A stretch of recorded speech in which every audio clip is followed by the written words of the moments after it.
Todas as grandes religiões vêm afirmando desde o princípio dos tempos que a existência não é concluída aqui, que os seres humanos possuem uma essência imortal e que após a morte passamos a uma nova vida e que a experiência material é um mero rito de transição. Para a maioria dos cultos religiosos em todo o mundo, não há dúvida sobre a continuidade de algum tipo de existência depois da morte física. O tema da reencarnação, da evolução da alma através de múltiplas encarnações, é uma questão central dentro de muitas filosofias orientais e religiões ao redor do mundo, incluindo o budismo, o hinduísmo, a teosofia e o judaísmo. O céu, o inferno, o karma e a eternidade são questões que atormentam a segurança do homem e os leva a perguntar o que existe além da vida.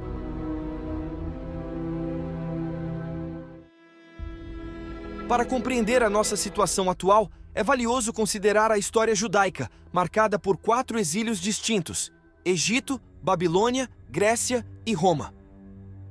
Cada um desses exílios corresponde a diferentes níveis do Pardês. Pishat, significado literal e simples. Remes, dicas. Drash, alusões e significados expandidos. E Sod, nível cabalístico.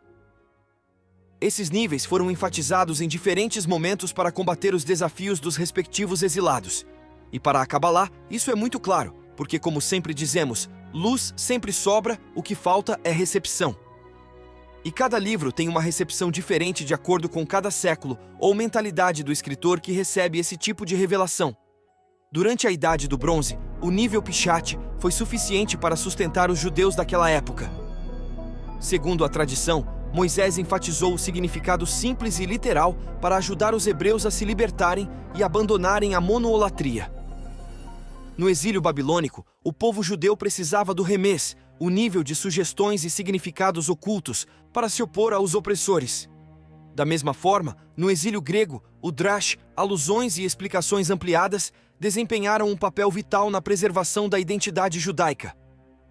E no exílio final sob Roma, a Cabalá, que os sábios se empenharam em ocultar pela incapacidade de ser devidamente entendida, começou a se revelar. Mais tarde, Moisés de León revelou o Zohar, e posteriormente, o Ari revelou segredos extremamente complexos. No entanto, hoje, apesar dos profundos ensinamentos das dimensões da Cabalá, é evidente que muitos estão perdidos. Então, qual é a solução? Como podemos navegar neste período desafiador do exílio final que antecede a era messiânica, marcado por intensa dor, caos e turbulência? Diz a Torá em Êxodo 17:16 que Amaleque luta contra Israel em todas as gerações. Isso insinua que sempre se levanta alguém para tentar destruir Israel. Primeiramente, precisamos estabelecer a questão do mal a partir do Ein Sof e explicar o que é Israel e o que é Amaleque. O Tseruf é método que trabalha com a permutação das letras hebraicas para revelar significados ocultos de uma palavra ou frase. E as letras do nome Israel também formam as palavras Li Rosh, minha cabeça, enquanto o nome Yaakov vem de Ekev, ou calcanhar. A mudança de nome de Yaakov para Israel após a luta com o anjo simboliza uma profunda mudança interna, uma ascensão espiritual. Ele saltou do calcanhar para a cabeça, indicando uma expansão no seu nível de consciência. Ninguém luta fisicamente com um anjo, o nível Sod indica que ele venceu seu oponente, seu Satã. Isso implica que Yaakov lutou contra seus desejos egoístas, seus comportamentos destrutivos, a ponto de alcançar o nível de consciência semelhante à dos anjos e ter pleno conhecimento do que é Deus. Neste sentido, o nome Israel significa aquele que vê Deus, ou que tem conexão direta a Deus. No Ein Sof, não há mal. Sabemos que Lúria explicou que o choque das energias no universo espaço-temporal inicial produziu a quebra dos vasos e que isso deu lugar às Clifot. Isso foi o Tzimtzum Aleph. Depois, o sistema se reconfigurou no Tzimtzum Bet, a segunda autocontração. O Tzimtzum Bet foi um caminho de revelação das energias menos potentes, diferentemente do Tzimtzum Aleph, onde a revelação foi mais potente a ponto de produzir um impacto que o universo recém-criado não pôde suportar. É curioso que enquanto Moisés descia com as primeiras tábuas, um símbolo do Tzimtzum Aleph, o povo de Israel estava criando um bezerro de ouro, ou seja, as Clifot. As primeiras tábuas foram destruídas, e a potente luz das primeiras tábuas se chocou com essa realidade imperfeita. Logo foram entregues as novas tábuas, que eram uma reorganização menos luminosa que as primeiras. Tzimtzum Bet. Os cabalistas denominaram a Torá desse nível de Torá de Briá, uma Torá que o nível deste mundo pode suportar. A emanação de Atzilut foi procedida por outro estágio chamado Mundo do Caos, ou Olam HaTohu, e foi deste mundo que provém a criação das Clifot. O Ari explica que este não eram mundos físicos, eram reinos espirituais, e a Terra era Tohu-Vavou, caos e vazio. Após o Tzimtzum, os receptores foram organizados no mundo do caos sem interrelacionamento. As luzes de Adam Kadmon eram luzes altamente concentradas chamadas Orot Merubim. Pode ser comparado ao funcionamento de 1 milhão de volts de eletricidade através de uma lâmpada de 60 watts. Os vasos de energia mais densa serviriam como recipientes das luzes em Adam Kadmon, mas quando as luzes fluíram para dentro dos vasos, a velocidade do processo pressionou os vasos a se romperem. Os pedaços caíram para baixo, no abismo com 288 faíscas de luz divina. Este número simbólico surge da multiplicação de 10 dimensões por 32 centros de sabedoria, o que nos dá um total de 320 chispas. Delas, 32 pertencem ao campo material que conhecemos e que se encontram reveladas, assim que se revelaram 32, e secretamente no universo nos falta revelar outras 288 chispas. Dessa forma, o puro e sagrado se misturou com o impuro. Os pedaços dos vasos, carregados de luz divina perdida, se converteram nos poderes do mal, nas regiões mais baixas da criação, e como foram configurados inicialmente para reterem a luz e não compartilhar, este se tornou o seu princípio: devorar a luz. Os receptores se quebraram porque não tinha conexão entre si. Cada um deles era egoísta e queria toda a luz para si, incapazes de partilhar ou coexistir. A raiz do ego deriva do mundo do caos. Esses vasos estilhaçados aprisionaram as luzes como cascas ou clifote e sustentam o mundo do mal, o Sitra Ahra. O lado oposto à luz de santidade, o Sitra Kedushá. As clifote não têm energia substancial.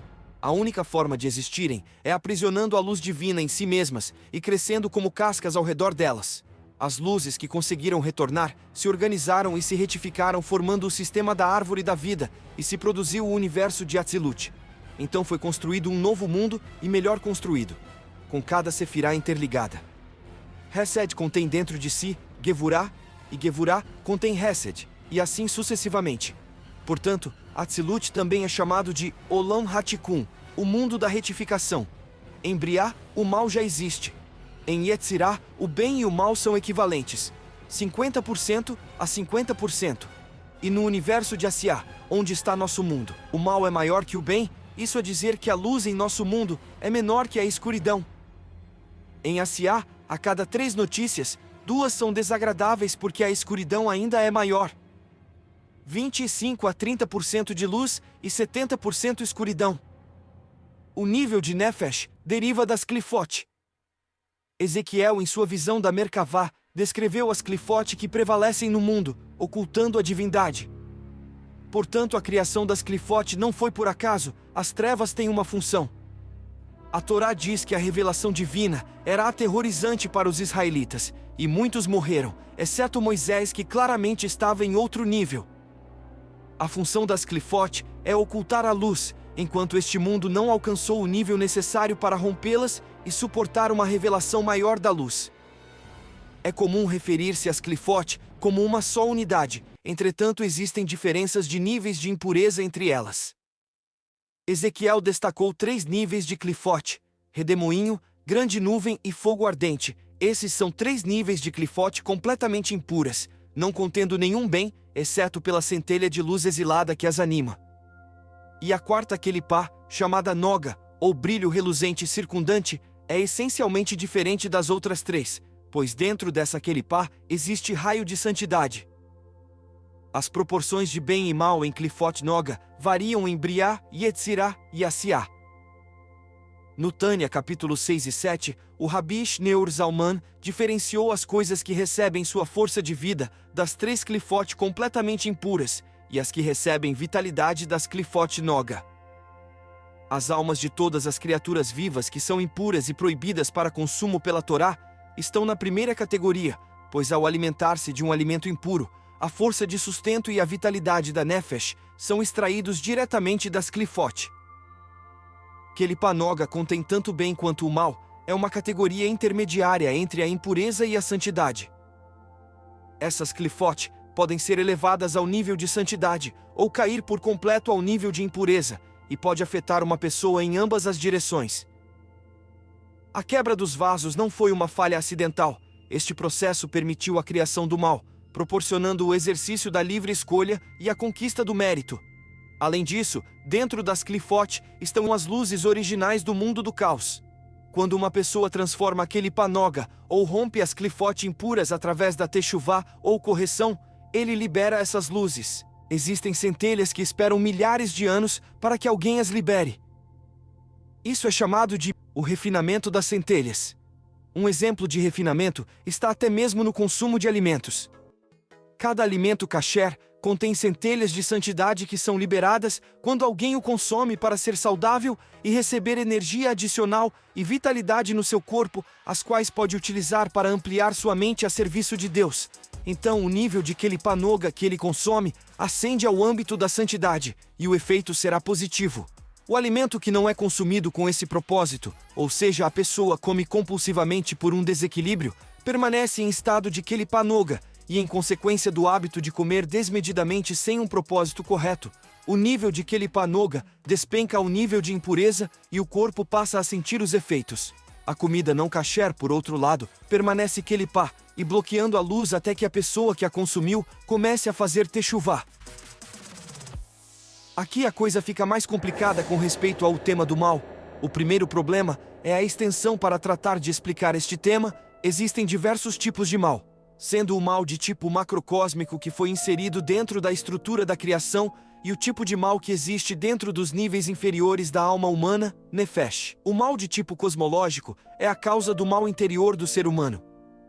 Por esse motivo, ao transformar o mal em bem dentro do nível mais baixo de alma, retificamos o mal em todo o cosmos. Considere a seguinte comparação. A ciência já descobriu como neutralizar um meteorito antes que ele atinja a Terra. Podemos romper as Clifot cósmicas, as imperfeições do universo, se atuarmos com consciência a partir de nosso próprio planeta. Assim, a presença de imperfeições no mundo persiste devido à nossa falta de consciência, nossa falta de compreensão do cosmo. Quando buscamos em Da'at de Briah como funcionam as Clifot no universo, as imperfeições cósmicas desapareceriam, pois estaríamos rompendo as Clifot. Basicamente, o mal segue existindo devido à ignorância, à falta de Da'at. No entanto, essa ignorância não é por falta de inteligência. É necessário direcionar a Binah a serviço de Da'at, inteligência para servir a consciência. Unir Binah a Da'at. Não é somente com a inteligência que se aumenta o nível de consciência, se aumenta a consciência com Hokmah, a sabedoria. Se utilizamos Hokmah de Briah, com Binah de Briah, então temos Da'at de Briah, e passamos a operar no universo com consciência macrocósmica. Essa é a razão pela qual, mesmo com todo o avanço tecnológico, nossa civilização jamais poderá contactar inteligências de níveis superiores. Sabemos que existem outras inteligências de níveis superiores, como descritos nos textos de Eihalot e a visão da Merkavá em Ezequiel.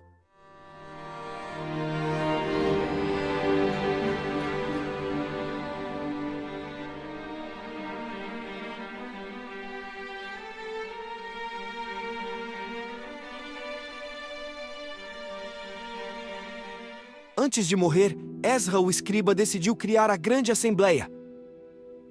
Esta assembleia realizava o exame minucioso dos textos da Torá, então se produziu uma censura do texto da Torá original, o que se chama na história judaica de Tikkun Soferim, as emendas dos escribas. São censuras na Bíblia hebraica em geral, se conhece habitualmente como as 18 emendas, entretanto existem 27 emendas.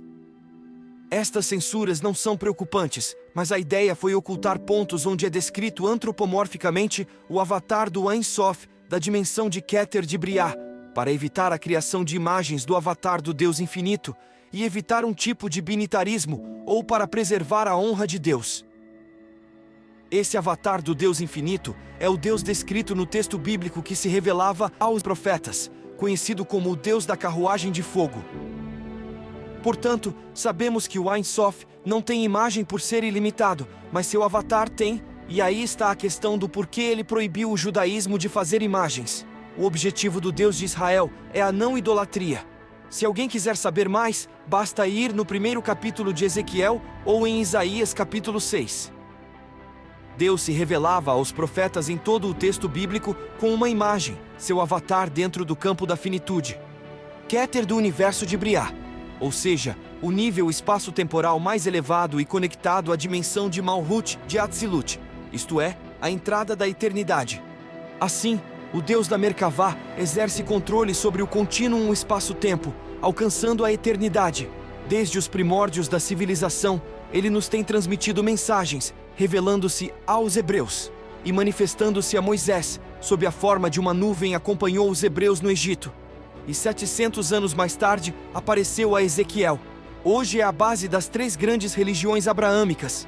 Se o Ein Sof se comunicasse diretamente, o universo voltaria ao zero.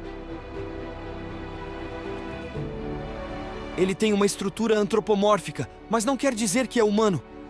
É eterno, e na verdade nós que temos características semelhantes a ele. Porém nós somos mais avermelhados porque temos carne e sangue, enquanto o Deus da Merkavá é azul safira, a sua carruagem também é azul, e por isso no Tzitzit deveríamos ter uma franja azul, mas os rabinos anularam. Esse avatar não tem nome próprio. Sempre que se revela, se apresenta com o nome de 4 letras, Yud Rei Vav Rei, nome derivado das contrações do Ein Sof, onde cada letra pertence a um universo, uma contração divina. Maimônides tentou desantropomorfizar o Deus da Merkavá com algum sucesso, e Moshe Idel, um grande investigador israelense, afirma que foi necessário que a grande assembleia ocultasse as informações sobre a imagem de Deus para o judaísmo não ser binitário.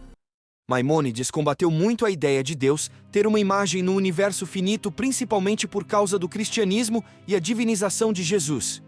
O problema é que quando disse que Deus é ilimitado e não pode ter forma, ele limitou Deus ao dizer que existe algo que ele não pode fazer, e isso deu margem para uma confusão maior ainda, porque ele acabou limitando Deus, e ao dizer que acreditar no Messias é um princípio da fé judaica, transferiu o poder do Deus da Merkavá à figura do Messias. Então ele substituiu sem perceber o Deus antropomórfico pelo Messias, quando na verdade, acreditar em um Messias só passou a ser princípio da fé no judaísmo no período pós-exílico. Antes disso, a ideia do Messias não existia.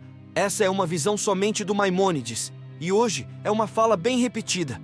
E portanto, assim o Deus da Merkavá foi ocultado, e o Messias foi divinizado em um certo grau. Deus não tem limites, é a transcendência e a imanência. O Deus bíblico é o Deus imanente, possui uma imagem no universo finito, descrita várias vezes no texto bíblico. E sua transcendência é Atzmuto, a matriz do Ein Sof, que está fora deste universo. O próprio Deus, em seu aspecto criador, colocou o potencial tecnológico na natureza para que o ser humano pudesse descobri-lo, e com o tempo, também alcançar a vida eterna. Neste sentido, já é possível ter noção de que a Merkavá possui um nível tecnológico jamais visto, permitindo atravessar dimensões desde a eternidade. Contudo, a evolução tecnológica desprovida de progresso na consciência humana representa um perigo eminente, podendo levar a humanidade à autodestruição. Por esse motivo, o Deus bíblico da Merkavá ordenou a seus agentes que defendessem a árvore da vida eterna, porque a humanidade atual, por falta de consciência, ainda não está pronta para comer dela e alcançar a imortalidade. Se o ser humano, tal como se apresenta hoje, chegasse a atingir a imortalidade, isso resultaria em um verdadeiro drama cósmico. Nesse contexto, a literatura Ei Halot narra a aparição de seres superiores, como os encarregados de cobrir o rosto e os pés do Deus da Merkavá, os serafins, e as rodas que transportam a carruagem, os Ofanim.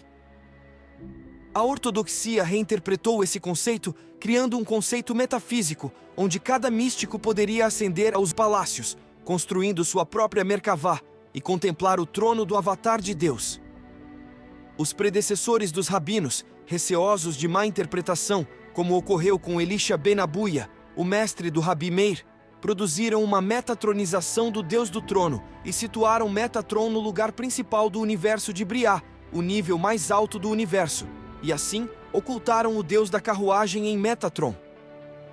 Esse Deus eterno com uma estrutura finita é o Deus da Torá, que levou Elias em sua carruagem.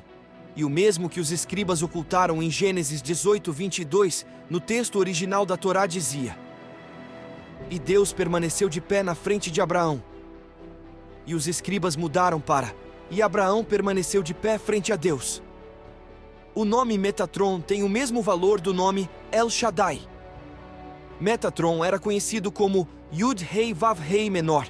É a imagem criada para o Deus infinito se manifestar através dele, agindo como a voz de Deus. E embora alguns estudiosos associem a visão de Ezequiel a avistamentos de OVNIs e a ortodoxia explique que se trata de uma visão alcançada após grande elevação de consciência pelo profeta, no fundo, ambos apontam na mesma direção. A necessidade de elevar nosso nível de consciência para nos conectarmos com seres de dimensões mais elevadas. Por causa disso, devido ao nosso limitado nível de consciência, ainda não fomos capazes de nos conectar com essas inteligências. O Ein Sof aguarda ansiosamente nossa evolução. E o que ele fez? Já enviou mensagens através da Merkavá, contatou cabalistas, enviou mensageiros, porém o ser humano continua misturando a mensagem com o mensageiro e falhando em retirar os véus de todas as religiões para compreender que o Ein Sof está nos transmitindo mensagens de todas as direções, inclusive da ciência. Para Isaac Luria e toda a tradição zoárica, o mal é um problema cosmológico e somente uma análise cosmológica pode desvendá-lo. Todos os outros tipos de mal são secundários e derivam direta ou indiretamente deste mal. O Zohar trata repetidamente sobre o mal, e aqui a Kabbalah entra em desacordo com algumas filosofias, e entre elas, a filosofia de Maimônides, que de alguma forma tentam argumentar que o mal é a ausência do bem. Para a Kabbalah, o mal em sua totalidade é algo mais complexo, e como disse o rabino Joshua Haskell, a ausência do bem no mundo da fragmentação seria a indiferença. Se uma coisa não é igual à outra, não são necessariamente opostas. Existem gradações de bem e gradações de mal.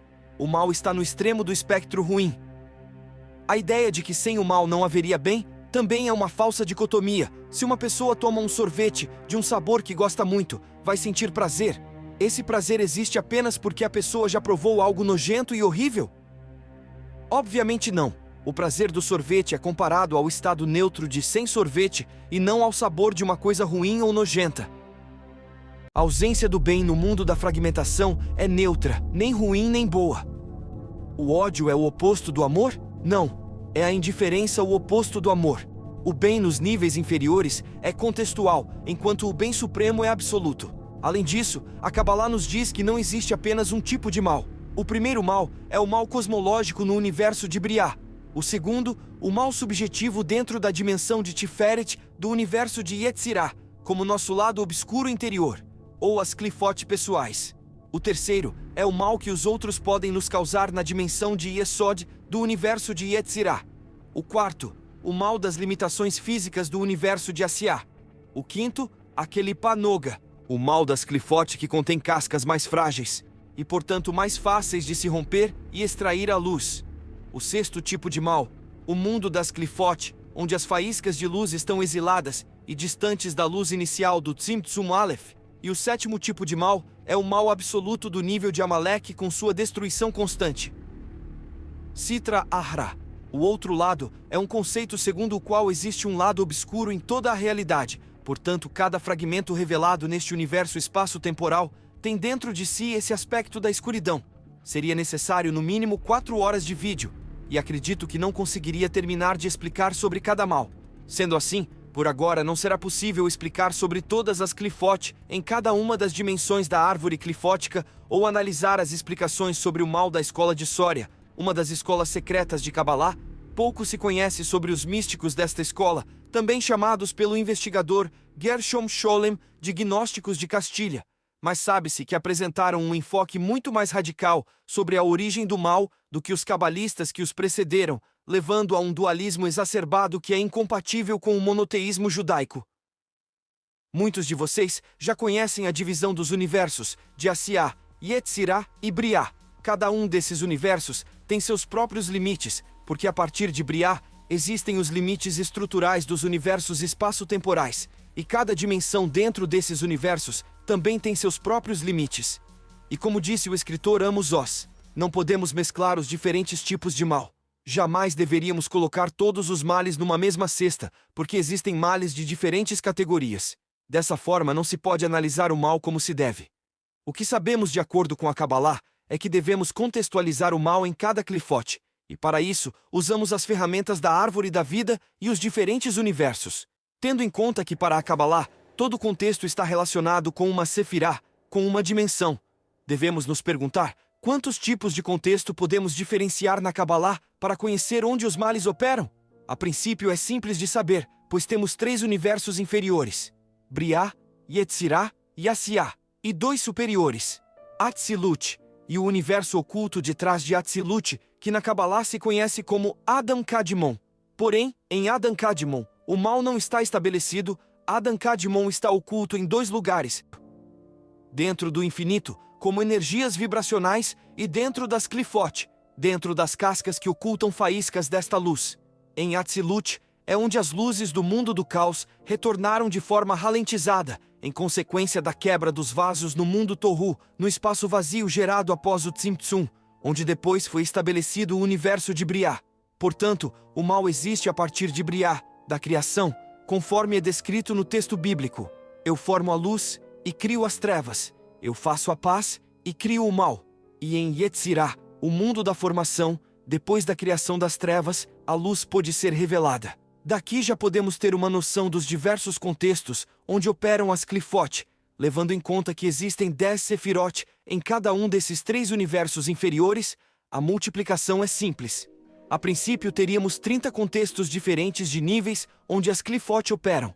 É preciso destacar algo: o nível de Keter de um universo é Malhut do universo acima. Por exemplo, Malhut de Yetzirá se anula em Keter de Asiá, devido à densidade do mesmo. Keter de Asiá é Malhut de Yetzirá em sua máxima expansão.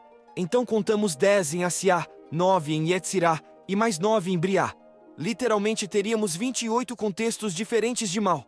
E aqui seria necessário fazer um esclarecimento porque existem 2 tipos de bem: o que chamamos de bem supremo, que vem da misericórdia absoluta do Ein Sof, Hesed, a misericórdia absoluta. E esse seria um bem real, porque é um bem relacionado com a verdade total. E a verdade total está no infinito, no Ein Sof. E depois está o outro bem, que é a face contrária do mal. E este é o bem do nível inferior, do mundo da fragmentação. Este mundo, um nível de bem que é visto como a face contrária do mal, é o bem do mundo da fragmentação. E o bem supremo para o qual o mal não existe é o bem absoluto em Ein Sof. As pessoas em geral confundem esses 2 tipos de bem, e isso dá lugar a muitas conclusões erradas. Nesta realidade inferior, nós operamos com um tipo de bem que se vê em oposição ao mal. Então, quando falamos do bem, geralmente estamos falando do bem com letra minúscula, porque o bem com letra maiúscula pertence à eternidade em Ein Sof. Aí partimos de uma eternidade onde há bem absoluto e não existe o mal. Existe então um bem no campo da dualidade e um bem total no campo da unidade. Logo após o sistema de contração, conforme a luz do Ein Sof se restringe e dá lugar à finitude, temos cada vez mais mal. E esse mal surge devido aos problemas com os limites nas dimensões mais baixas. Esse mal, então, é resultado dos limites da matéria, de forma que muitos cabalistas o associam a uma única sefirá, Gevurá, a sefirá da disciplina e os limites da estrutura inferior. De acordo com o sistema circular de Abulafia, além deste mal de Gevurá ser resultado dos limites de compreensão da realidade total, devido às limitações de estrutura serem quase impossíveis de definir frente ao Sod, este mal, na realidade, não é mal. Imagine uma mãe que tem um filho com obesidade, e mesmo com o filho nessa situação crítica, ela continue o alimentando com tudo que ele gosta de comer. Na visão dele, ela está sendo boa, até ele ter um infarto, e o que julgava como bom se tornar mal. Neste sentido, a Cabalá nos lembra de sempre colocarmos limites em nós mesmos, para que não seja colocado de fora. E abaixo das clifote está Amalek. Este nível de mal se autodestrói, porque o nível de luz que possui fica praticamente anulado. Por esse motivo, este nível de mal desaparecerá, porque sempre se autodestrói. Na Cabalá, este nível absoluto de mal faz referência ao povo amalequita que atacou o povo de Israel no deserto, matando as mulheres e as crianças. Amaleque é frequentemente referido como o mal absoluto. Na realidade, é difícil denominá-lo desse modo porque, para que siga existindo, todo mal absoluto deve ter algum nível de luz, por mais mínimo que seja. Amaleque é 99% mal, e 1% de luz que o mantém existindo. É a destruição total, porque acredita que é 100% desconectado da luz. Amaleque sempre termina se suicidando ou sendo destruído. Dado que para ele sua existência não tem sentido, então não vê sentido na existência do outro. Amaleque sempre quer matar e destruir até que por fim o matam. Uma pessoa perversa que vive em função do mal sente prazer em ver o sofrimento dos outros e rejeitou totalmente a possibilidade de redenção. Esse é Amaleque. Amaleque vive para matar até que o matam. Essa ilusão de desconexão com o bem não existirá nunca mais na densidade da matéria. Com o crescimento do nível de consciência a nível global, este tipo de mal irá lentamente desaparecer. A diferença entre Satã e Amaleque está no fato de que Satã são os desafios enviados para extrair seu potencial. Satã é o oponente enviado por Deus para que a alma humana cresça. Sua função é elevar a consciência humana através dos desafios. É preciso relembrar que Satã, nos escritos originais que pertencem à tradição judaica, não é um demônio. Satã também não é um nome próprio, é um adjetivo para se referir a qualquer tipo de adversário. Foi no cristianismo que Satã foi reinterpretado gradualmente pelos pais da igreja e colocado como um anjo caído. Os autores do cristianismo primitivo dos primeiros séculos, que escreveram principalmente na língua grega, utilizaram exaustivamente a Septuaginta como fonte de suas escrituras, já que estavam se distanciando cada vez mais do contexto judaico. E com o tempo, apareceram cada vez mais comunidades cristãs na parte oeste do Império. E com isso, surgiu a necessidade de se traduzir do grego também para o latim. No final do século IV, Jerônimo de Estridão iniciou o trabalho de retraduzir para o latim. Em Isaías 14:12, o termo Elel, no hebraico, naquele contexto foi usado para identificar a estrela de Vênus, estrela da manhã. Jerônimo sabia que podia se tratar de um termo astronômico, mas não havia como saber qual estrela fixa o texto estava se referindo, então usou um termo com o mesmo significado em latim, que nesse caso é Lúcifer, que significa como no grego, condutor de luz. Ou seja, ao menos nesse termo seria impossível uma tradução diretamente do hebraico, o que é algo bem comum, então Jerônimo seguiu o sentido da palavra em grego. A questão é que a tradução da Bíblia hebraica para o latim, concluída por Jerônimo por volta do ano 405, e que foi chamada de Vulgata, tornou-se a versão mais utilizada por toda a Igreja, a ponto de se tornar a única utilizada oficialmente. Isso significa que por quase 1000 anos, a Vulgata foi o único texto das Escrituras a ser utilizado pela Igreja na Europa Ocidental, e portanto, milhares de pessoas leram a palavra Lúcifer como a principal referência a um dos anjos de Deus que caiu por ter se rebelado. O que também não é verdade. O primeiro a construir uma explicação alternativa e inserir Satã como um anjo caído foi Orígenes, teólogo cristão, padre grego e filósofo neoplatônico do século II. Em Ezequiel capítulo 28, fala especificamente do rei de Tiro e o orgulho que o levou à queda. As pedras preciosas são referência ao seu manto com pedras. Éden era a cidade que estava em conexão com Cane e Arã, e o jardim onde ele caminhava era o Gan Elohim, ou Jardim dos Deuses, porque o rei de Tiro era politeísta. Todos os anjos nas escrituras judaicas têm nomes hebraicos. Lúcifer é um nome em latim, e estrela da manhã naquele contexto era a estrela Vênus. Na tradição judaica, a figura mais próxima do diabo seria Samael, que significa ira de Deus. E mesmo assim, não é um ser independente, não existe anjo com livre-arbítrio. Um exemplo simples para entender a diferença entre Satã e Amaleque é imaginar um professor que sempre desafia o aluno, até que o aluno aprenda, mesmo que isso o incomode muito, e no final receba uma ótima nota. Esse é Satã. Amaleque humilha o aluno por ódio, e não ensina nada, é ódio gratuito com objetivo de destruição. Outro exemplo, quando um problema de saúde que persiste só por alguns dias aparece com o propósito de desafiar a pessoa e motivá-la a adotar um estilo de vida mais saudável, abandonando hábitos antigos que podem resultar em sérios problemas no futuro. Embora possa parecer mal inicialmente, todo esse processo leva a pessoa a evoluir, porque ela deixa de repetir os mesmos erros. Isso é Satã. As estratégias de Satã têm como objetivo nosso crescimento. Neste sentido, o cabalista não busca entender Satã para de alguma forma combatê-lo. O objetivo do cabalista é compreender as estratégias de Satã para de alguma forma evoluir sem experimentar o mal, e Satã fique de alguma maneira fora de operatividade. Satã se utiliza do mal para ensinar, e quando seu ensinamento é compreendido, Satã é desarticulado. Claro, em cada nível, o cabalista vai encontrar um nível de Satã de maior categoria, que o obriga a se elevar a um nível superior, até que em um dado momento, alcança a Devekut, unificação mais alta com a luz. E neste nível, Satã já cumpriu totalmente sua função, ajudando com o Tikkun de sua alma. E a alma é totalmente retificada. Já quando alguém entra numa escola repleta de crianças e comete um massacre por puro ódio, isso é Amaleque. Devemos nos perguntar, como alguém pode chegar a ser Amaleque? Podemos fazer algo a nível de sociedade para evitar que uma pessoa se transforme em Amaleque? Se em muitos desses casos, as influências bondosas em seu meio não são capazes de impedir que a pessoa cometa atrocidades a nível de Amaleque, como podemos impedi-lo e compreender sua raiz? Obviamente é preciso que existam leis coerentes na sociedade e ele pague juridicamente pelo mal causado, e existem 3 níveis de compreensão. O primeiro é o nível superior da árvore da vida, onde o bem e o mal são 2 elementos de aprendizagem para crescer. O segundo é o nível inferior da árvore da vida, as 7 dimensões inferiores da árvore, onde o bem é o bem e o mal é mal, em uma existência dual constante.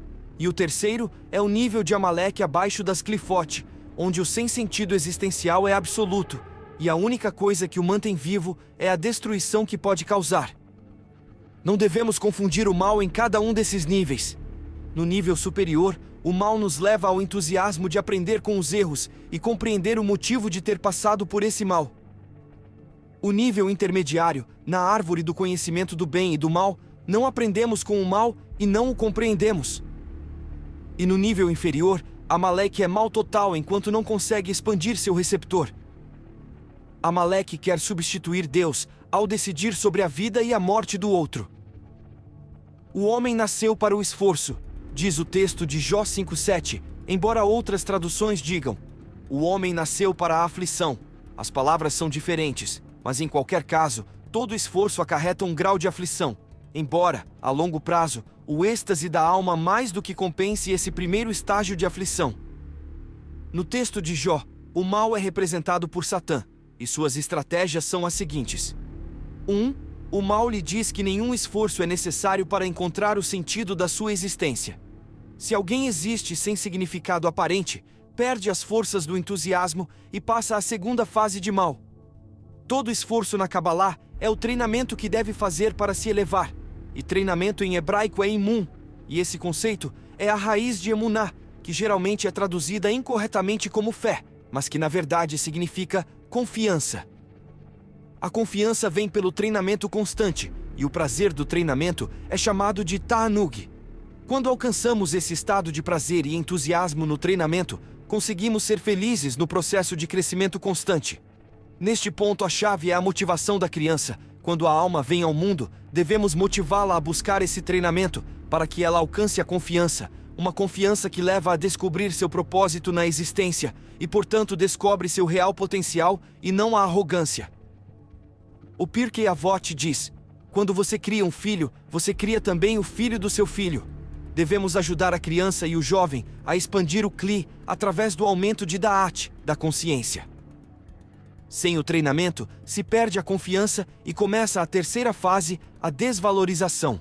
Uma vez que a pessoa entra nesse processo, sua autoestima sofre, sem confiança, autoestima e desvalorização. Ela começa a direcionar suas energias de maneira incorreta. Por exemplo, uma energia que serviria para algo bom como admiração é posicionada incorretamente e se torna inveja. E ao posicionar as energias incorretamente, passa a atacar outras pessoas ou a se machucar. Na quarta fase, a frustração e o ressentimento aparecem, e na quinta fase, o fim é a destruição e a perda da oportunidade de realizar o próprio Tikkun. Esse é o mecanismo do mal na alma humana e a fórmula para o desarticular adequadamente. A chave para anular o mal dentro da alma e impedir que chegue ao nível de Amaleque. Existe a possibilidade da imortalidade existir dentro da matéria a partir de um dado momento na história. Mas por ora, enquanto o mundo não concluiu o seu Tikkun geral, Não existe possibilidade do ser humano ter uma existência tão extensa, visto que os cabalistas dizem que a morte existe para pôr um limite no mal, e a matéria eterna só será alcançada quando o ser humano chegar à segunda fase de Tikkun, que é eleger entre o bom e o melhor. Qual o sentido do ser humano viver eternamente se não conseguiu encontrar um sentido nem mesmo em sua existência finita? Imagine que já estivéssemos na eternidade com o mesmo nível de consciência onde as pessoas buscam por prazeres finitos. Quantos se dedicariam a explorar esse tipo de estudo, já que poderiam adiar para mais tarde ou até outro século, visto que teriam a eternidade toda pela frente? O ser humano busca resultados porque a morte existe e há um tempo limite, onde dentro desse tempo se é condicionado desde o nascimento a avançar. No momento em que a humanidade alcançar a eternidade, deverá substituir essa busca por resultados ou sucesso final e compreender algo que os cabalistas já compreenderam: o prazer no crescimento contínuo. Portanto, na eternidade se deve ter um projeto infinito, um crescimento de forma contínua na eternidade, em vez de uma busca por um sucesso final, um resultado. A tortura, o extermínio, toda dor que um ser humano pode infligir sobre outro ser humano é uma prova do baixo nível de consciência que nos encontramos. É um problema que pode ser resolvido se todos realizarem o trabalho de Tikkun pessoal. Um trabalho que o ser humano é obrigado a concluir e, portanto, em alguma geração futura terminará. É completamente compreensível que o homem negue a Deus quando sofre, e às vezes por causa de outro ser humano, mas na realidade não deveria negar o Deus infinito, senão a falta de consciência nos seres encarnados. Algo, do qual falaremos mais tarde, em relação à reencarnação das almas, é que quando uma alma é 3 vezes Amaleque, ou seja, durante 3 encarnações, ela não evoluiu e viveu apenas para o mal. Esta alma sofre a punição de Karet. Karet significa extirpação. A alma é destruída quando a conexão com o 1% de luz que sustenta sua existência é cortada, e a morte da alma ocorre. Karet é escrito com as mesmas letras de Keter permutadas. É a morte espiritual. A alma desaparece para sempre, porque não tem mais sentido no mundo. Ela teve um começo e pode ter um fim. E aqui entramos em outro tema, porque a questão do mal e do livre-arbítrio andam juntos. Hasdai Crescas foi um sábio, filósofo e rabino de Barcelona. Morreu em Saragoça em 1410. Autor da obra Ora Adonai, a luz de Adonai. Hasdai Crescas teve seu único filho assassinado no pogrom de Barcelona em 1391. E como vingança escreveu o livro Bitul Ikare Hanosrim, Refutação a Princípios Cristãos. Um livro de teologia em refutação a dogmas da Igreja Católica. Ora Adonai é a primeira obra de lógica não aristotélica da época moderna, e não se baseia nos 13 princípios da fé de Maimônides. Na verdade, Crescas refuta toda a obra de Maimônides. Crescas em Ora Adonai afirma que, visto desde o Ein Sof, o livre-arbítrio não existe. Isso coincide com um tipo de judaísmo que desapareceu. Os essênios de Qumran. Eles diziam que tudo está predestinado. Portanto, para o Ein Sof, não existe livre-arbítrio 100%, mas nós, com a percepção que temos, vivemos como se existisse. Quando olhamos uma mesa, para nós a mesa existe, mas vendo desde o átomo não a mesa, há átomos da árvore. Então o que existe? A mesa ou os átomos da árvore? Do nosso ponto de vista, é uma mesa. Desde o Ein Sof, são átomos da árvore. Quando tomamos uma decisão, temos a ilusão de ter escolhido, mas o que decidimos já existe na matriz do Ein Sof. Portanto, o infinito já sabe tudo o que escolheremos. Nós que não sabemos, nossa decisão é uma ilusão. E a Kabbalah diz que somos um pensamento de Deus. As galáxias do universo estão distribuídas em estruturas de grande escala, e a estrutura complexa do cérebro humano é um pequeno fractal do sistema total da criação. Se entramos na questão de que a existência e a inexistência estão em oscilação, nós existimos dentro do espaço-tempo como uma informação que se revela, e cremos que existimos porque estamos em um ente limitado, e esse ente limitado crê que existe. Mas se analisamos de uma consciência superior à universal, mas cosmológica, isso é, que abarque todo o universo, somos um neurônio da divindade, pertencemos a um contínuo de energia que vai se manifestando.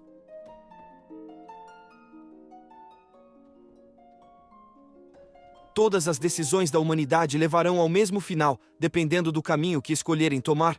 Pode ser mais rápido e menos doloroso ou mais caótico e turbulento, mas o Ein Sof, continua supervisionando cada um de nossos passos, detalhadamente. Em hebraico, o termo é Hashigashá Pratit, a providência divina. A providência divina implica uma espécie de interação bidirecional entre o eterno e toda a criação, desde os chifres de um boi ao mais ínfimo micróbio. Para os sábios, um tzadik, um justo, está envolvido na supervisão de Deus em cada detalhe da sua vida, enquanto uma pessoa grosseira e hedonista é lançada num mundo de causas naturais aleatórias. No entanto, até essas circunstâncias casuais também têm sua fonte nele, pois tudo provém dele e é controlado pela sua supervisão. Se conhecêssemos o cérebro do Ein Sof, conheceríamos todo o futuro e todas as decisões possíveis que tomaríamos baseadas na nossa ilusão de livre-arbítrio. A humanidade deve cumprir seu propósito, ela não tem escolha a não ser crescer. A ilusão de livre-arbítrio deve existir para sermos responsáveis, e por esse motivo existe Satã. E se a alma foi projetada para evoluir e crescer, existe a grande possibilidade de uma pessoa ter que retornar a este mundo porque não cumpriu sua missão em sua vida. Pode, portanto, fazê-lo várias vezes, seja para que possa concluir uma missão inacabada ou mesmo um castigo. Todo humano, animal ou vegetal, tem uma energia oculta que chamamos de alma. Hoje em dia, a grande maioria das almas são antigas. Há livros que tratam do assunto, e o principal é intitulado Sha'ar HaGilgulim, o portão das reencarnações. O primeiro de tudo é que quando falamos sobre a reencarnação das almas, estamos nos referindo ao nível da Neshama, porque tanto Nefesh quanto Ruah, após a morte, se tornam informações dentro da estrutura da Neshama. Nefesh, que normalmente conhecemos como corpo, é a alma animal e consciência corporal. É o corpo vivo, o corpo inanimado é chamado Guf. A raiz da consciência corporal é a Siá, a matéria. A energia deste nível de alma é encontrada nos tratos gastrointestinal e genital. Ruah, a alma psíquica, é o espírito de vida do corpo. E o que conhecemos como a mente? A psicologia trabalha nesta área. Lembremos que psique significa alma. Portanto, Ruah é um nível de alma, mas não a alma total. É a área onde se estrutura a nossa personalidade atual com todo o condicionamento cultural. Este nível está relacionado ao universo de Yetzirah. A energia deste nível é encontrada no coração. A Neshama é o nível de alma que gira de uma existência física a outra existência física. É o nível que reencarna. É a alma que vem para realizar seu tikkun. Quando uma pessoa morre, a experiência corporal de Nefesh e a informação de Ruah ficam dentro da Neshama, enquanto o corpo sem vida desaparece, porque a sua raiz é a matéria no nível de Asiá. Em contrapartida, a Neshama segue existindo, porque embora a Neshama pertença ao universo de Briah, sua raiz de energia, chamada de Hayah, pertence ao universo de Atzilut. Todas as espécies têm diferentes consciências. As plantas e vegetais têm consciência de Nefesh.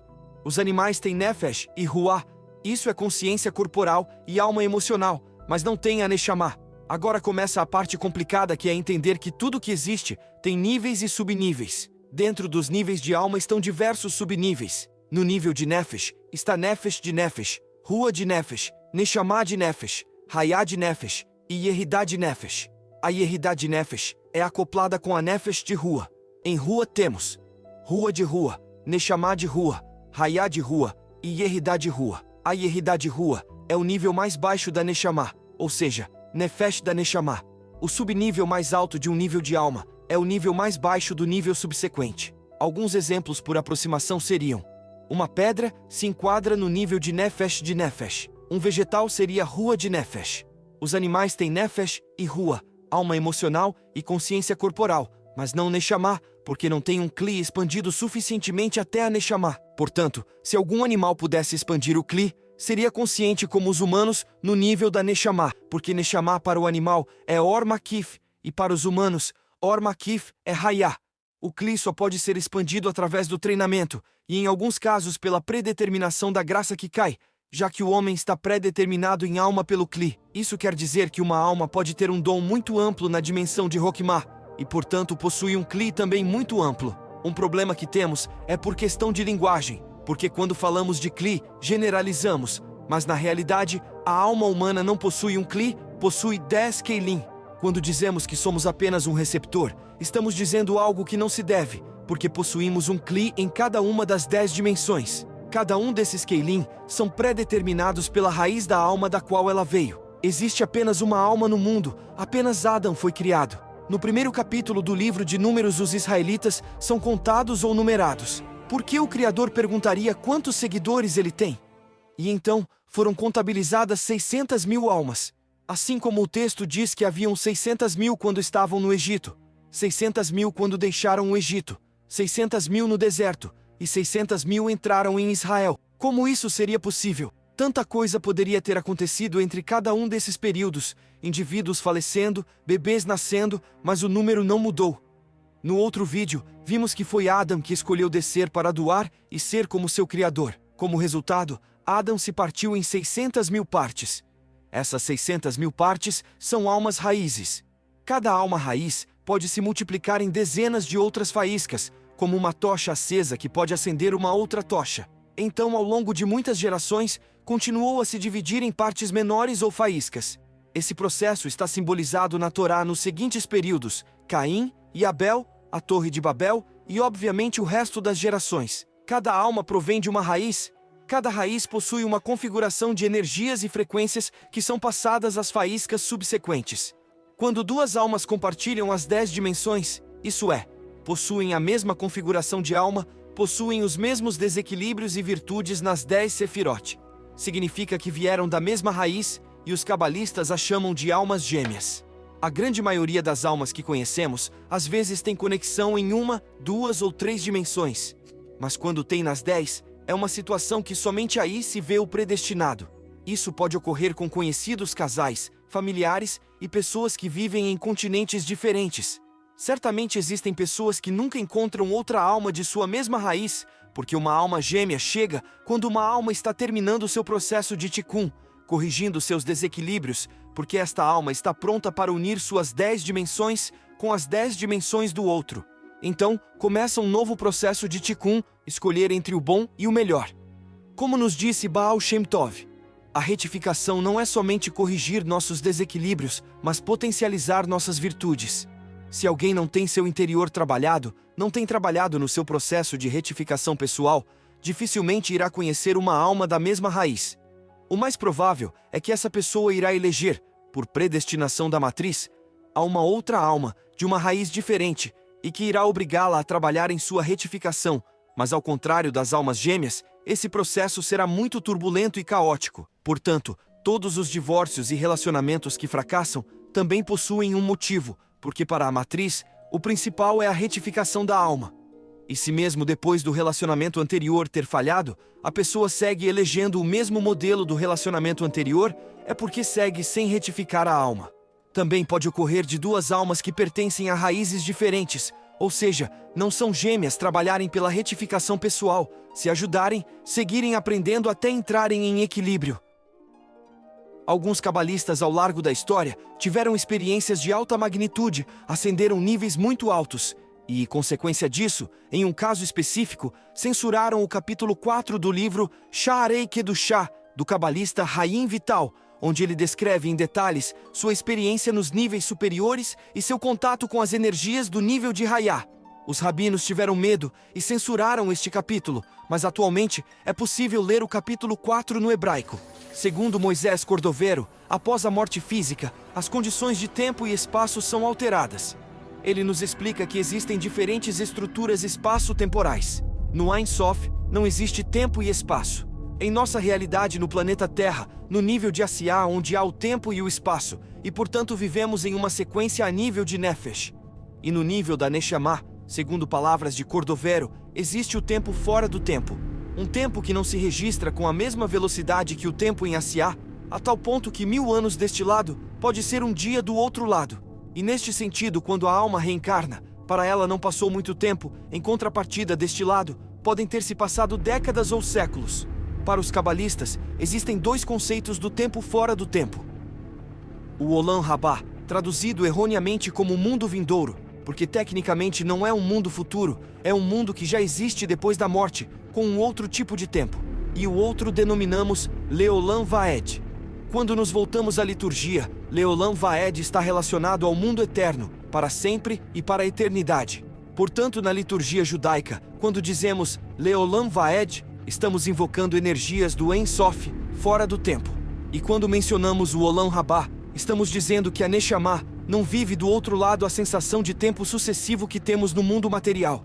Por esse motivo, se um cabalista sobe muito a nível de consciência no nível da Neshama, pode ser que sua percepção de tempo também mude, porque recebe informação que provém da eternidade e não está condicionada pelo tempo e espaço.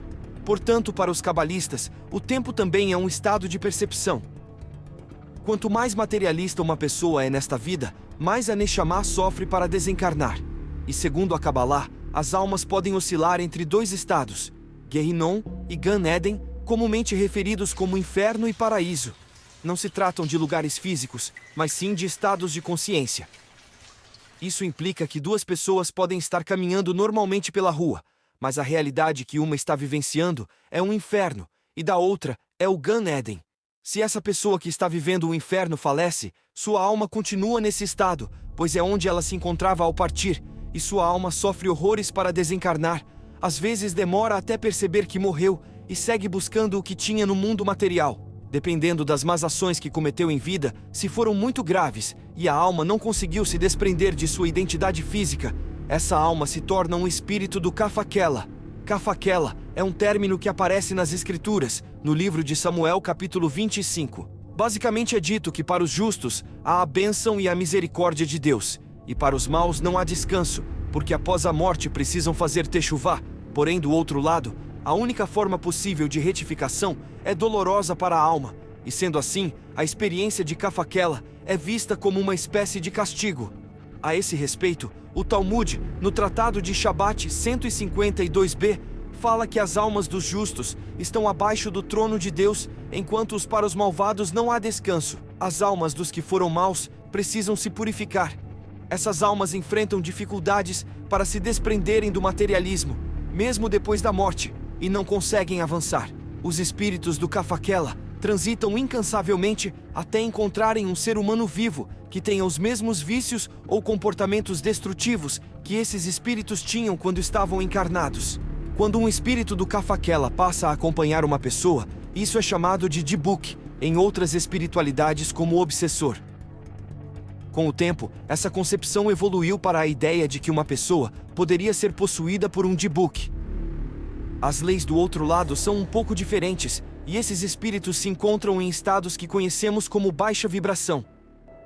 O Rabino Haim Vital explicou de forma detalhada nas obras Etz Haim e Sha'ar HaGilgulim, e o Talmud também nos fala de uma série de sofrimentos que essas almas precisam passar para conseguirem se purificar e pagarem pelo mal que fizeram. O sofrimento não é eterno, e essa chance de redenção faz parte da misericórdia divina. Depois de todo o processo de purificação, essa alma tem a chance de reencarnar para cumprir o Tikkun e alcançar o conhecimento que precisa alcançar. Como sabemos, não existe justo que não faça o bem e não erre. Então, muitas vezes, muitas pessoas boas sofrem para que consigam se retificar em vida e, quando morrerem, estarem totalmente limpas para entrarem no Olam Abá. Às vezes, um justo pode sofrer muito antes de morrer por esse motivo. Uma forma de retificação é através dos estudos da Kabbalah. Ao falecer, a alma do estudante que vivia em estado de Gan Eden entra ao paraíso. A Kabbalah pode então ser vista como uma preparação para a morte, no sentido de que quando nos conectamos diretamente com o sagrado, nossas almas atingem o estado permanente de paraíso e prosseguimos nele após partirmos. Moshe Haim Luzzatto disse: o homem foi criado para ser feliz. Se uma pessoa diz que estuda Kabbalah, mas está sempre infeliz, com ódio e vontade de fazer o mal, essa pessoa provavelmente não compreendeu a Kabbalah. Os cabalistas dizem que ao estudar Kabbalah, a alma sente um entusiasmo e felicidade constante. Quando uma alma entende o sistema, sua alma deixa de sofrer, porque encontrou sua função dentro da existência. E já não é necessário um sofrimento externo para fazê-la trabalhar em sua retificação. O problema é que grande parte das pessoas começam a trabalhar pela retificação só depois que o mal aparece, mas dormem quando está tudo bem. Portanto, o mal associado a Sefirah Gevurah, segundo o sistema circular de Abulafia, explica que esse bem e esse mal são a mesma força em posições contrárias. O lado ruim do bem é que a longo prazo as pessoas se acomodam e deixam de agir para evitar que o mal volte. E o lado bom do mal é que através da força, faz as pessoas se levantarem e agirem para que o bem chegue. O sistema da criação não é um sistema de extremos, é um sistema de oscilação. Foi através da oscilação, Tzimtzum, que o infinito criou o universo. Consequentemente, tudo em nosso universo é baseado nessa estrutura. Se inspirarmos ar e não o expirarmos, morremos. Se expirarmos ar e não inspirarmos de volta, morremos também. O masculino e o feminino, o quente e o frio, o planeta sempre em movimento e assim sucessivamente. E um problema é que as pessoas caem facilmente nos extremos. Diz a Torá que Abraão se foi da cidade onde havia nascido e crescido e iniciou o processo para a terra prometida. Sua terra prometida estava no horizonte e o vazio residia do outro lado. Quando uma pessoa se decepciona e abandona um dogma ou um grupo religioso, não encontra nenhuma estabilidade, não sabe a que grupo pertence e encontra o abismo do vazio existencial. Por esse motivo, é sempre fácil escolher o dogma e continuar no sistema religioso. Um extremo que o vazio existencial pode levar é o niilismo, relativismo moral e o hedonismo. Para o hedonista, só o prazer da matéria importa e a Neshama não existe. E no outro extremo, como a vida também não parece ter sentido, lidam através de um dogma fixo, onde aquele que não compartilha do mesmo dogma é visto como um inimigo pelo religioso, pois não faz parte do mesmo círculo, não alcançou a suposta salvação. O nihilista diz que nada tem sentido, e o dogmático diz que nada tem sentido, menos o seu dogma.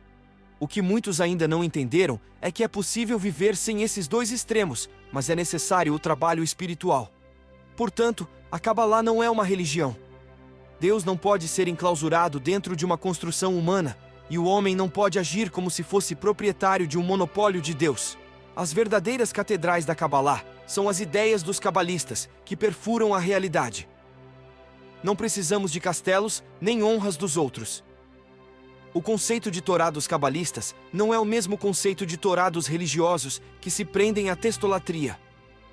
Para os cabalistas, o conceito de Torá provém da palavra tur, que é explorar, portanto busca compreender a realidade. Cumprir a Torá não é apenas cumprir um alahá introduzida pelos fariseus há 1000 anos atrás. Cumprir a Torá é entender todo o funcionamento do universo. Por isso, o cabalista Abraham Abulafia foi declarado louco pelo rabino Shlomo Ibn Aderet de Barcelona, e Moshe Haim Luzzatto foi excomungado. Na época foram rotulados como hereges pela ortodoxia, porém, atualmente seus escritos são utilizados como fontes de estudo por adeptos do mesmo grupo. Lutero recebeu o título de herege da Igreja, entretanto hoje, o Papa adota muitas das ideias defendidas por ele. É curioso como, no fim das contas, o herege é um ortodoxo antecipado. Neste sentido, a Cabalá pode ser vista como uma tradição de desconstruir tradições, e a razão de ter avançado tanto foi mais pelas perguntas do que pelas verdades inquestionáveis, ao contrário das religiões. Qual é a força da Hokmah? Koamah, o potencial do que é. A força de perguntar. Portanto, discutir com um dogmático é desperdício de tempo, porque sempre haverá justificações e interpretações para defender suas suposições.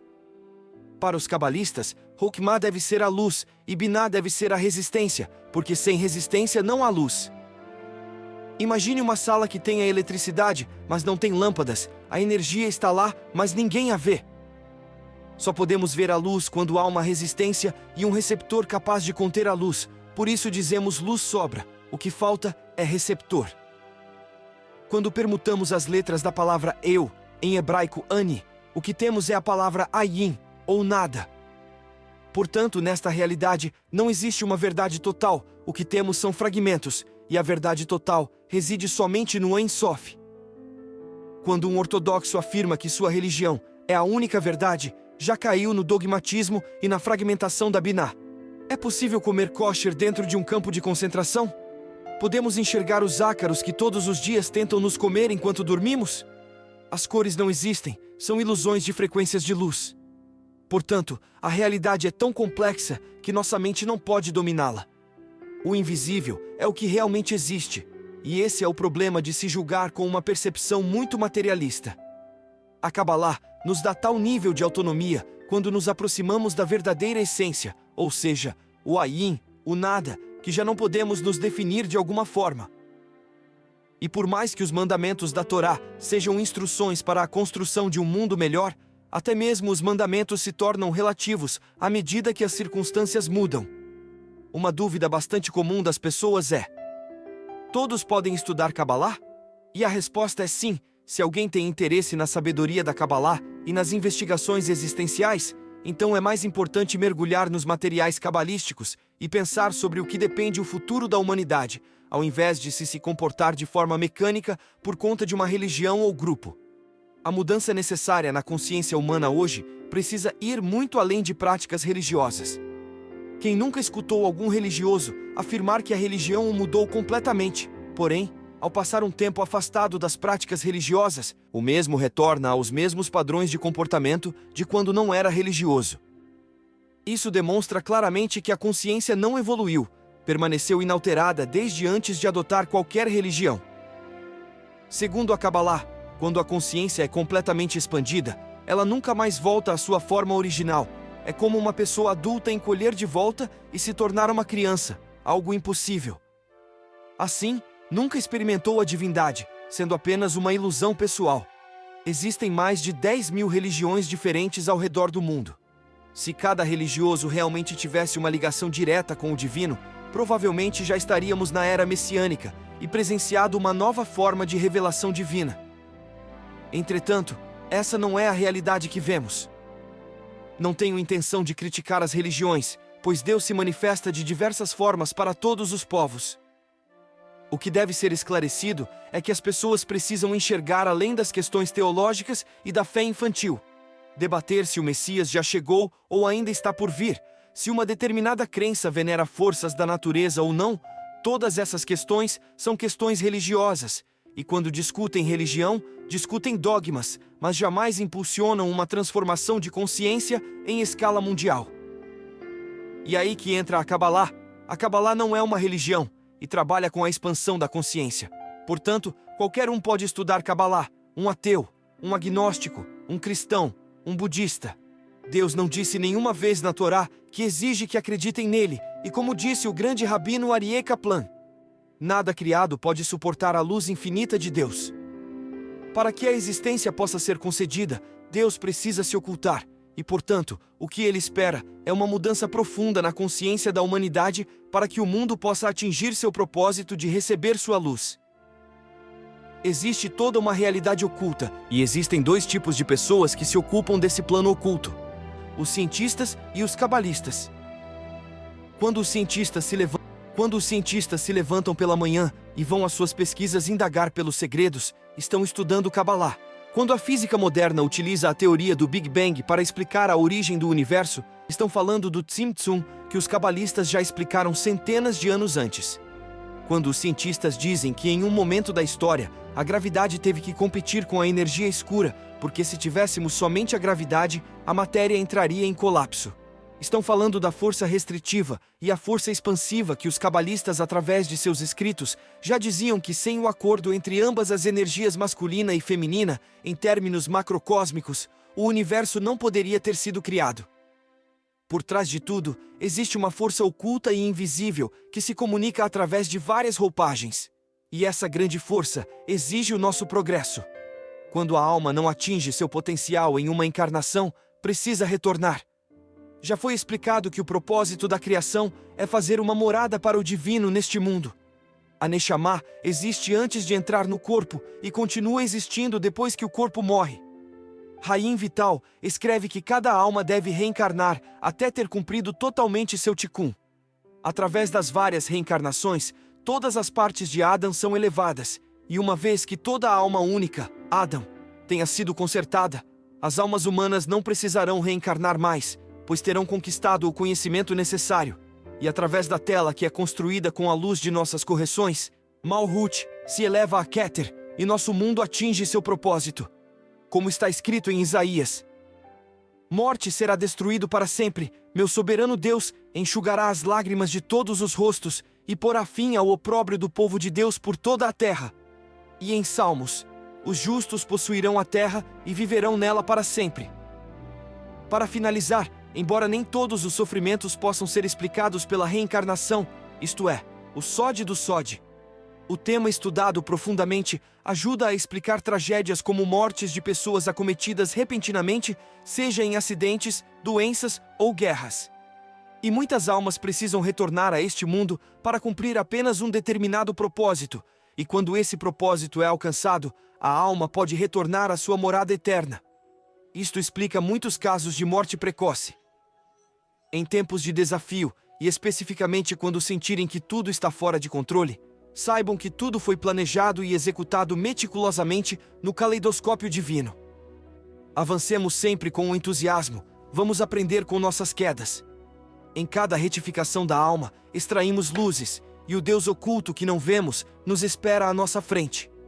Um desejo cósmico encarnado dentro de nós nos impulsiona a continuar e a crescer. Não temos alternativa. O dia em que 8 bilhões de pessoas perceberem que quanto mais rápido cumprirmos nosso dever, mais rápido a luz irá invadir nosso mundo e o mal não se levantará outra vez. Nesse dia, o mundo que conhecemos chegará ao fim e marcará o início de um novo mundo. Que as futuras gerações tenham o privilégio de compreender os grandes segredos que seguem dormindo em manuscritos e os estudem sem perder tempo com superficialidades, nem com a luta de egos descontrolados, nem com teologias ou ideologias que se perdem em loops intermináveis.